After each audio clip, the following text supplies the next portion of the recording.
Bote bandeko balandi à la vie en RDC. En tout cas, naza vraiment nécessairement mingi à représenter bino émission à bino la vie en RDC au baby kenga ilisa munazo. Naza la wana ka juste pour nous empêcher sa bino ba nouvelle ou eza ko s'est passé. Ah, bandeko balandi en tout cas.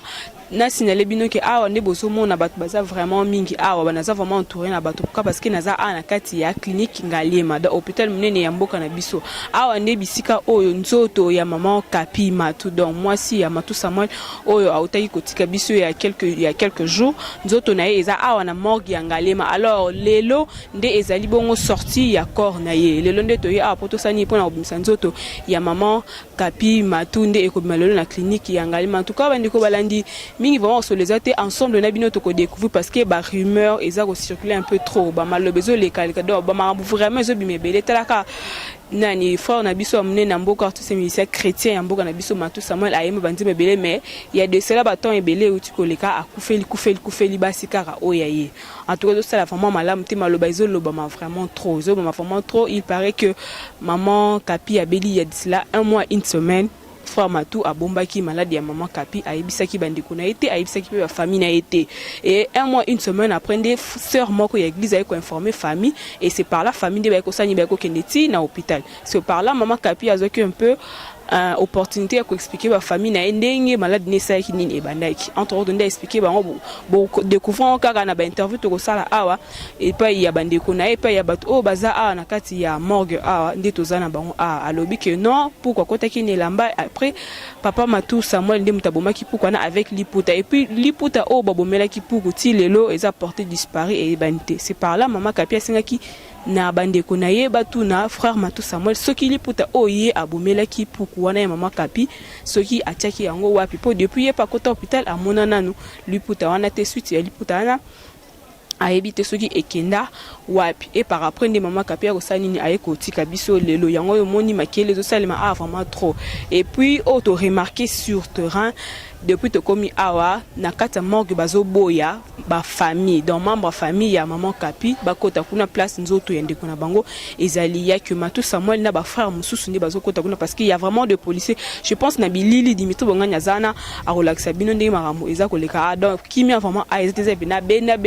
benda do maloma be ezobima a vraiment ezo sala vraiment malamu te bandeko balandikane na senga bino bo s'abonner massivement pour que chaîne na bino et kinet boso pour que la vie en RDC ezala pour que Lucie Amunazo azala toujours wana pour na repesa bino ba nouvelle o elekara awa na kine et puis dimito bongana na sima caméra ozala toujours wana pour que bozo aura toujours ba image ya kitoko en tout cas bandeko balandi ensemble na bino mingi lo bezate bino tozo kende na bino kuna boko découvrir pe bozo mona makambo o eza ko se passer ah ezo sala vraiment malamu te ba famille maman Kapi baza kolela vraiment pourquoi est-ce que pour mango ezara nini est-ce que Matou Samuel azara ne loko azara na kisubeni parce que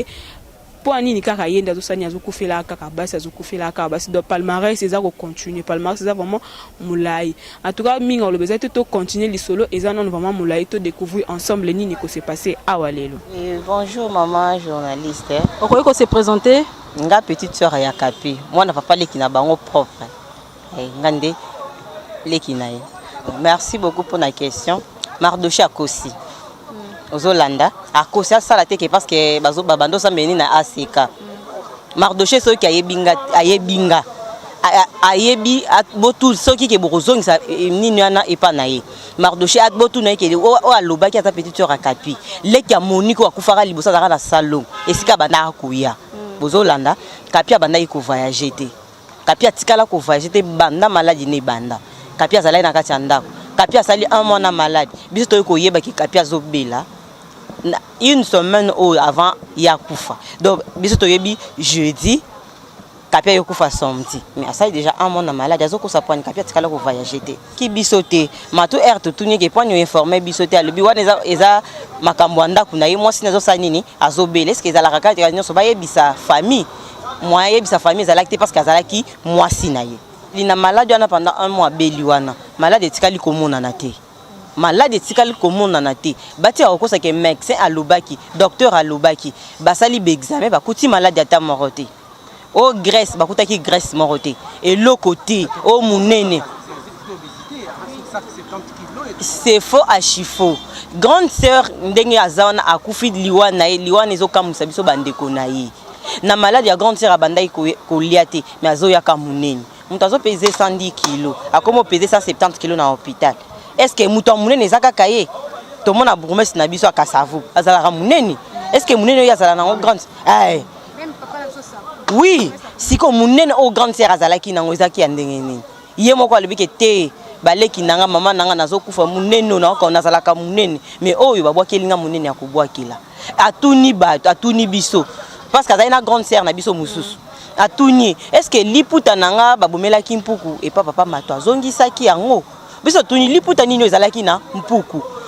grande sœur alebite papa mato abomaki lipu abomaki mpuku era abomaki mpuku azwi liputa na yesa nini alingi mpuku ake nango libanda nde grande sœur alobi atumbaki yango na kati ya ndako atumbaki yango to atumbaki yango te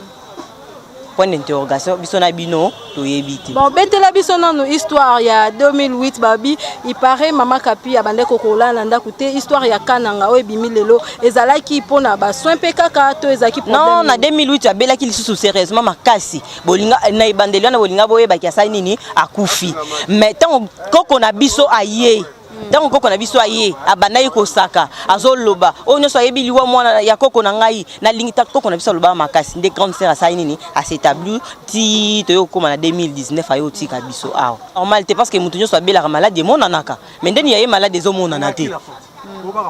to pesa faute pas mobile parce que annonce que famille te asa cause wana toyebi wana ye moko ndako yeba likamwa mpuku ndenge eza wana tolandelaki yango te parce que ngande munayebisaki papa ke no bolandela yango botuna ye nano mpuku ezaki ya ndenge oui tokoti réunion mato alobi na bapapa mpuku wana ezali mwa mpuku moko boye ya mokie mais en même temps esika mato azovanda bampuku bazalaka te ma sœur selon les informations de Toyo qui babi mosala nzambe matusa mo alingaki te prière na ndako na eso normalement tango ya belaki oui tango abelaki papa matu abandaki kolinga te ba pasteur bayi kosala prière abandolo baki aza fidèle na nzambe na ye eza na église eza na na ndako eza na hôpital aboyaki ba pasteur baya mais ba grande sœur mususu ba bengisa ba pasteur na bango bando ya na matata na pasi abando linga ka ati akufi na hôpital na clinique ya street le même jour mardi mercredi ne ba me maquiller la personne que vous avez appelée maman non mato abengaki biso te grande sœur na biso mais petite sœur akapi yende mutaki kobenga biso non avant na été akendaki ka tourisme ndenge ezalaka avant na kuna na mwana tante na biso azalaka kuna we liloba suka na ko bakisa basala nzambe o bayembi na biso to wana bango na Congo to boyembela nzambe na ndenga solo et puis tant bazo poser bino ba question tandis que bino bozo ba ke bobanga nzambe na ndenga solo botika lukuta po matuta mwasi na bela ba ki azane lokote bato ba soutenir Kapi côté makasi ezaki bandeko na ya Kapi parce que baza ba camarade de Kapi afandaki na bango azaki na bango bien bangonde batasani ba aider Kapi tina suka tinde Kapi akoti na lilita boy sal ba camarade Kapi bato bazui ezala cercueil ezala morgue ezala nécropole de ba camarade Kapi bato bazui yangwana ya Kapi ya ba camarade Kapi batika ki camarade Kapi atiki $10,000 on comprendre en même temps na 10,000 atika ki ça qui déjà salwana donc déjà zo sal après c'est 10,000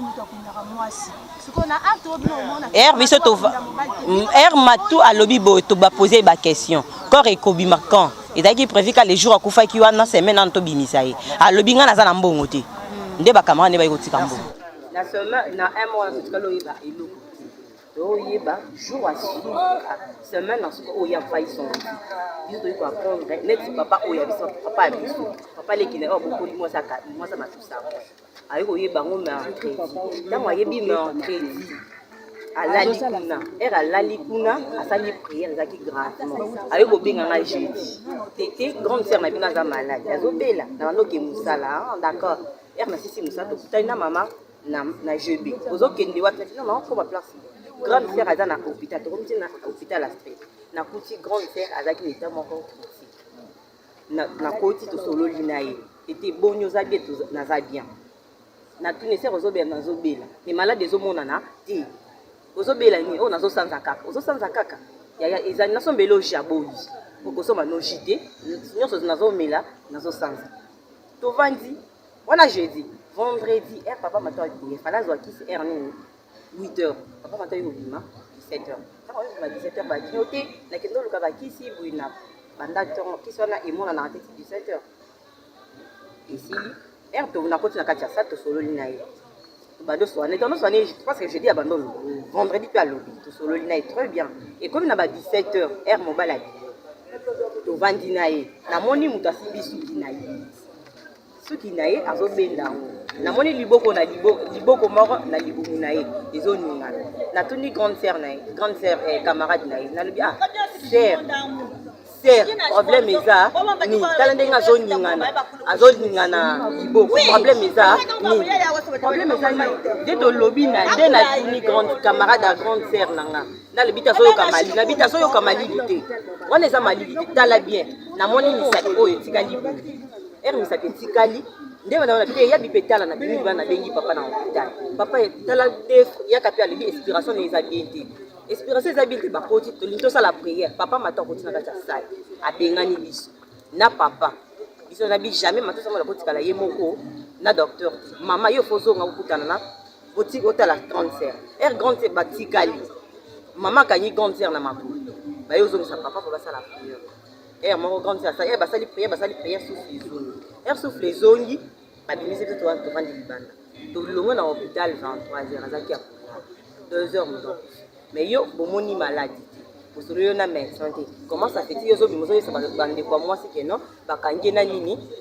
na graisse na poumon examen basali hernie parce que yo le week-end non basali ba examen maladie zo mona mais grande sœur abelaki maladie banai komona na te graisse wana euti wana akufu muta bando bele 110 kg mais azoli yate azomilaki na se maladie wana ayo matisa nini kilo 170 kg siko perfusion te so yake perfusion ça va te ngato ni make non perfusion na ya onde zo komisie mone mais perfusion te eloko te qui se soit passé ya misisa azo 100 ans siko 170 kg wana euti wapi ye moko alobi ke non nzoto nenyo seza ya kobeba munene na ezali c'est normal te totika kotoloba vérité so tozosambela vérité fo ezala basala nzambe ezala bayembi ndenge bozoyembela nzambe boyembela nzambe wana ndenge asolo totika lukuta eza bien te po ngata grande sœur akufi jeudi vendredi samedi tokomi na ndako lundi me makambo esalami ya minene ou famille ne sont donc fait le balubaka mais matin bengel biso dit par la police hernie 2h du matin et makamuni o esami ya minene ena katanda ko na makamuni normalement tant grande sœur azaki azobela atuni eloko ya liboso est-ce que liputa nanga matusa moi la bomela kimpuku azongisaki yango ou bien atumbaki yango eza wapi point d'interrogation to ebesaka liputa eza te parce que tant oui abomaki mpuku biso tozalaki te moi si na sa maladie ne muta anisaki eloko wana ndenga moko na tuni baba boyebisa nano matusa moi liputa yango eza wapi si lelo liputa ezomonana te mpona nini siko malade ezomonana te pourquoi azoleka na ba TV azolobaki non akufi na monene na ye non akufaki na monene na ye te tolobaka vérité tozosambela totika kokosa na sima nzambe te ke boyebo eza eloko mosusu eza caché te non c'est faux tosambela na makasi frère Patrice yende mutu abando tia kimia frère Patrice azalaki sur le terrain nyonso ebando des ordres et ebando sama na kati ya ndako matu papa nani frère Patrice azalaki wana baonde bando tia na kati ya kimia na kati ya ndako. Mbote papa. Oui mbote. Yo ozali moko ya bandeko ya sœur Kapi oyo azalaki mwasi ya frère Matou Samuel. Ouais na zambo kwa ndeko na. Lelo sœur Kapi n'est plus akufaki depuis 2 semaines déjà. Lelo corps na ezobima. Ba nini oyo bino boza na ngoto o bino bozo déplorer na mort ya ndeko na bino ndenge asili kokufa. Liwa ya grande sœur na biso eza clarté. Il est vraiment flou. Les gens qui liwa ya moi ça Matou auto ou akufa awa. Matou a bien faire, a bien liwa ya grande sœur bien, a bien de A à Z. Avant-hier à un hôpital à Yokuluka Manzaka na suki ya moi si a beli. Moi si ouais. Mamou Kapi. Aye na hôpital awa. Aye na hôpital awa, c'est le détour. Est-ce que vous assure naza sûr aye na mort ka koluka suki ya moi si ou bien Manzaka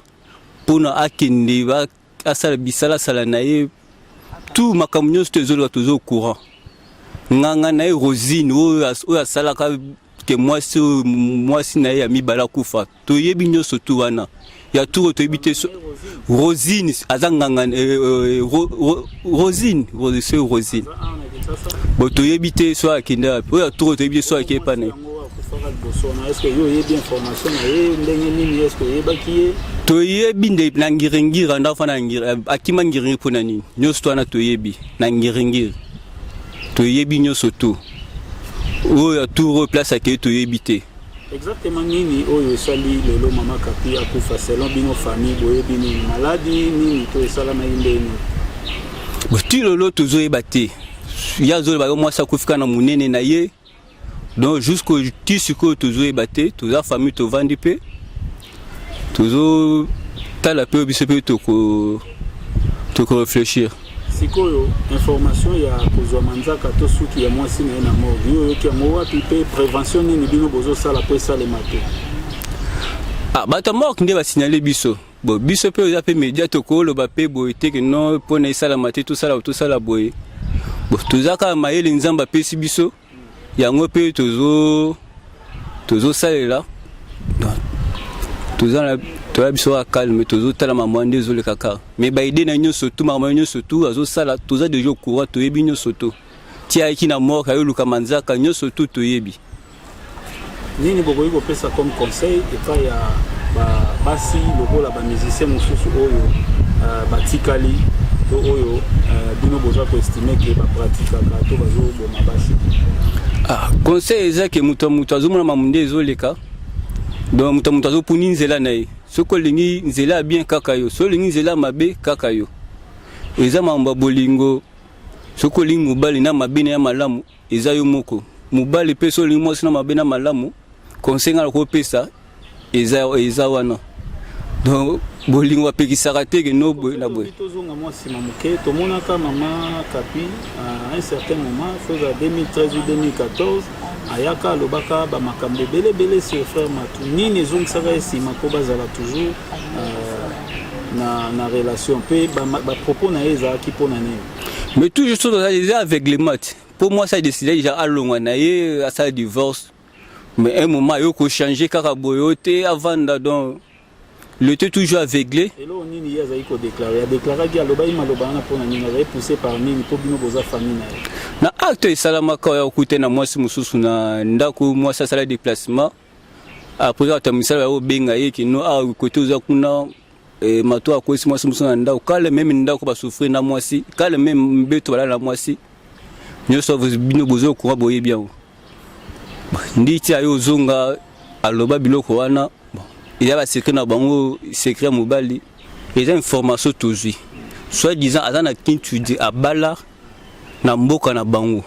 yende soit disant toujours soit disant aller la kaibasi si c'est vrai akende ko régler kintude nae que non elia kabana bato ce n'est pas bon makambo bongo c'est un frère Matou aza économie aza muyanzi soye mu Congo Kintu diwana to ebeza na province ya Bandundu est-ce que frère Matou aza 50% aza soit disons 50-50 donc aza côté moko pe moyanzi côté mu Congo OK donc selon les informations bozui aza na mwasi ya Kintu aza na mwasi ya Kintu die aza la jalouse ya basi oyo yazota na ndako eza bongo de to information baboya kango te bazwaka ba lobi nini information azana Kintu babali sai fala bala soina nyes na soini abala kuna me akiso so akipaka ite ya wana asala ke ba retour ya kuza so disait obuma basi nayi de c'est un truc ya total on va vérifier to landelango mbote mama mbote papa ozali ndeko ya mama Kapi oyo auti kotika biso mwasi ya frère Matou Samuel lelo corps na ye ezobima bino tang boyokaki sango ya maladi to ya liwa na ye ezalaki ndenge nini pe meka obetela biso nanu mwa lisolo muke ya ye moko tina ndenga ye kokufa tango abandi maladi biso babengaki biso babengi biso balobi ke grand tiers aza malade asali 3 semaines na ndako azobela ya liboso bakangaki nanu na malaria bakombattre yango esili na place abika azobika te mais malade ezo continuer ba fièvre mutu pasi azokaka motema moto sikoyo ntango babengi biso toye koya na ndako ntango tokomi tomemaki mosala nzambe mais mpona na ndako ya matu mpo osala priere matu alingaka te basala nzambe baya kobondela epa na ye sikoyo ye moko grande sœur alobi bien alobi te ndenge eza boye so bolingi bosala priere awa il faut koyebisa papa matu alingaka te priere esalamaka na ndako ne alingaka mpe te basala nzambe baya kosalaka priere epa na ye wana ye moko grande sœur ndenge alobaki sikoyo ntango ye moko mobali aye abandi koexplike biso makambo azoexplike biso ezanga mutu na makolo nango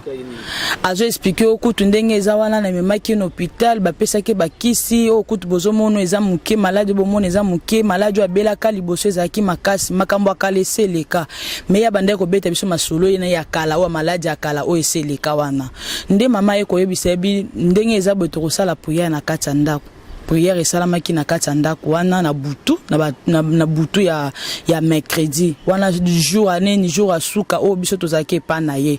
ntango tolali kuna na ntongo nango tozongi ndako mpo toya kosukola te ma epa na bango mai ezalaka mwa pasi ntango tozongi ndako baye kobenga biso te moyen eza lisusu te bamemi ye na hôpital ye moko abandaki kolinga bahôpital te ye moko grande sœur bando alinga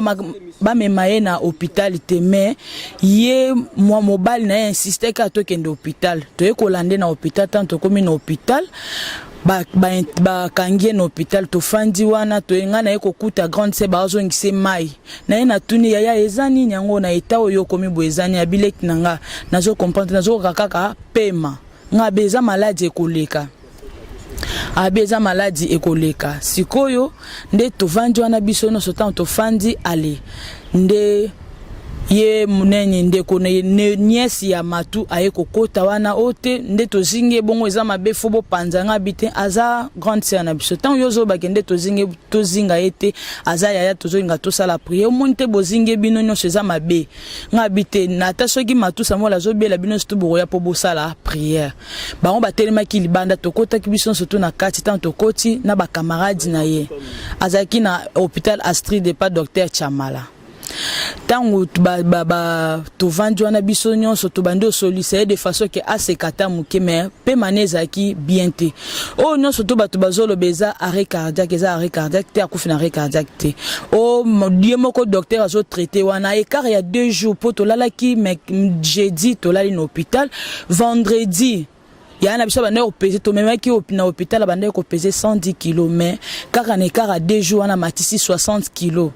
toyoka ki bien famille ya moi so ya kufa liboso balobaki bien ke ndeko na bango pe akufi na même nzoto o ya na biso akufi munene makasi na écart ya 2 jours wana maladie mona na te na ndenge pe memie na liwa ti siko tozo comprendre te mais ye moko matu azolobelo moko ya malonga te azolobelo moko malonga te explication ni onyon sto azoloba na bato wana eza nyon sto eza lokuta makambo nyonso azoloba na bato eza lokuta ya na biso akufi na maladie moko te maladie ezalaki te ezalaki kaka mpe mamutema moto to sopa ba mai na nzoto bando tse mama itina mutu to tuni eza nini yazo nazo comprendre lo te mais nyonso tu wana ye moko ayebi yango ayebi vérité ya makambo o nyonso tu ya moko azosala na kati ya ndako wana ya na biso mona ba mystique ebele na kati ya ndako wana mais nyonso to kokolandela ngo te eza makambo eseleka soki azalaka na bakisi eza comme conseil nazo pesa na ba jeune fille ozo mona kaka aza star o aza mosala nzambe te kota na mozindo nzamba la kisayo esika ni yozo kende konyata lokolo nao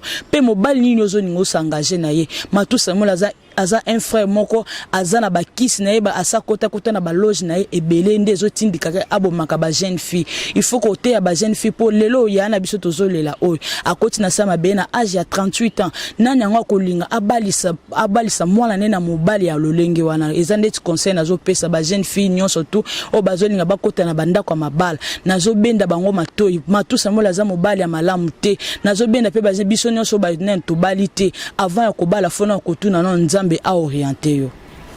sikoyo mama toyoki lisolo moko balobi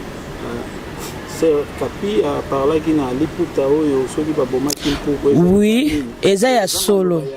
sœur Kapi to eza inventé. Non, ye moko grande sœur abosana ekutu ko beta lisolo. Petite sœur nda ye ko bimisanga lobi maman jour moko nga na yaki na ndako tan yaya zo bela na ye na kuti grande sœur azotu na nga likambo mpuko. Mais nga na comprendre ki makambo wana tende mama koti na kati atuni mwana nga yebisanga likambo mpuko nga na zo keza ndeni abi e mama na bosana ko betela yo tan nga na banda ko bela na fandi na chambre na ukika ke loko moko matinga na kati liputa ta una fungo liputa boye mpuko akangami nga na kati libumu awa kangami penda zolinga olongwa te skota na dosa mpuko azolonga tende na yebisi papa matu tala mpuko akangami nga na libumu ye moko matu aye akangi mpuko wana abomie azwi liputa grande sœur alingi mpuko na kati akenda na liputa na mpuko alobi ti lelo liputa wana mona na kate me ye moko yaya azoba liputa mona na kate me matu se mo lezo yeso liputa ezali me ye moko yaya alobi ti lelo na mona ka liputa na ta me mampuku na liputa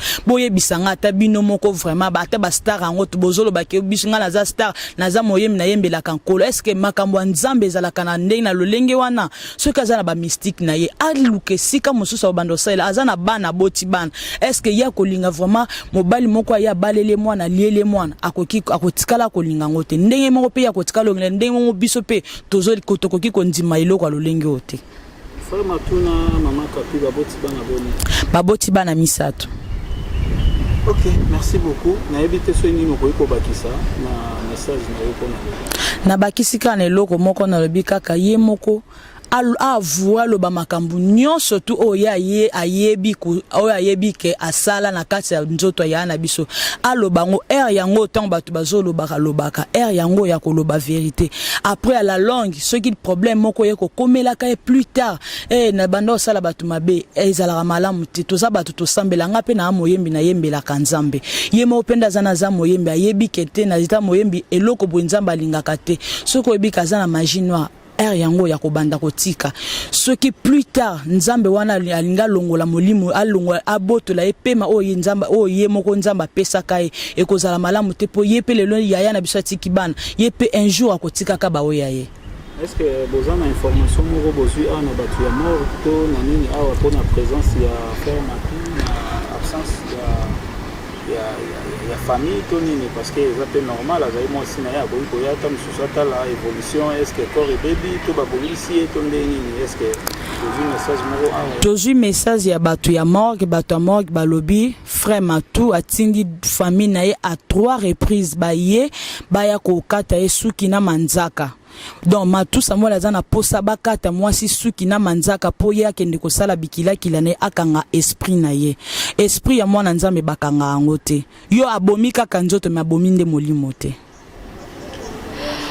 Vraiment bandeko balandi bino moko bomoni mamba onenge banda to banda kinati ndenge pete kokoma na shaumba na salle miséricorde salo place baza kolela ebembe ya maman Kapi Matu donc moi ça Matu Samuel ebembe na e kolela mabongo en tout cas bandeko balandi minga koloba vraiment ezate bino moko na bandi omoni bilili depuis to kenaki morgue kuna na ngalema depuis tongo siko je vois to komi déjà 16h passé dans 15 minutes 17h déjà donc to ebite qu'est-ce qui se passe au juste pour en tout cas bibembe bimana mais pena trop c'est trop binomo omoni ndenge famille ya maman Kapi zo réclamer voir même na papa o aboti maman Kapi akoti na kati ya morgue te sika batiaki corps ya mwana ye amoni même pas nde bolata mwana nde babongisi mwana ye do ba pesi même pas ye chance kaka frère Matu Samuel na ba frère mususu na ba pasteur na bango nde bakotaki kuna o eleke kuna na kati to ka biso to yebi te binomo omoni na bilili ndenge ba masha beni ba lobby ndenge ba ndonyoso ba lobby ndenge frère Patrice lobby ba nyonso ba lobby na ba famille ndenge bazolo bande bazo sa ba déclaration ba rumeur peut être moi circuler que non il paraît maman Kapi lotisa ki moko ya famille na bango ndo to que non avant que balatisa ye ba memaye à place ba rolela e ba prier dans du beau sommet et le Congo peut essayer ba prier na bango pété pourquoi parce que ba boya ki ba pesa ki ordre mon côté ya famille ya maman Kapi e kota kuna place e bembe ya maman Kapi ezalaki na kati ya morgue et puis na ndenge to tamboliti na ndenge to yoko koma histoire ngo boyo ki ndenge lobami kuna nde ba nyonso ba lobby ngala bino to ebite onyoso ebi ka nde marche bana lobi nzambe ka nde mutu ayebi makam oyo et c'est passé ki kuna nzambe mo ayebi ce qui se passe entre maman Kapi na fois Matou Samuel o eleka ki entre bango tinenge même pe maman Kapi na liwanza meka emuka yebi bino mo moni sunde to komi ana miséricorde corps pour kita et celle sous 20 minutes donc on sait pas qu'est-ce qui se passe c'est comme si entre les deux familles courant vraiment les bien té courant vraiment exacté les les bien té mais exacté pour corps comme il sous a pour kita ba tchango na place nango et sous 20 minutes et les sous temps ensemble na bino to continuer na bino ensemble na bino to continuer tout le monde a neni sous et koleka ti ndenge to koma lobby et koma jour il y a enterrement pour l'instant encore il y a maman Kapi et ça no awa na salle il y a miséricorde quant à bino bandeko balandi bino ba fidèle il y a la vie en ADC pour ngana zala wana pour na pesa bino susu ba nouvelle o ekoleka na soirée il y avait mortuel il y a maman Kapi na ndenge enterrement na ngo salle malobi bo s'abonner massivement na chaîne na bino bo s'abonner massivement avant to kabana bino na pesi merci na dimité bongana oza na sima caméra pe na réalisation il y a émission la vie en ADC bino bandeko balandi bo s'abonner massivement mbote mingi na super ngala 9 lumière tokutani mbala sima ciao.